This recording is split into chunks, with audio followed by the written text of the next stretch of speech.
In this experiment, we will compare the oxygen and carbon dioxide contents of breathed air and unbreathed air. First, we need to collect breathed air and unbreathed air by the following steps. Fill a gas jar with water and then place it upside down in a water trough.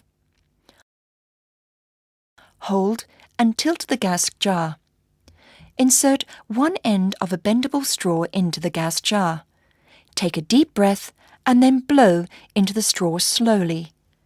When the gas jar is filled with the air you breathed out, cover it with a cover plate underwater. Then, take the gas jar out of the water slowly and put it upright. Label it as breathed air. Repeat the steps to collect a second jar of breathed air. Afterwards, collect 2 jars of unbreathed air by leaving the gas jar open for a while and then covering the jars with cover plates and label them as unbreathed air.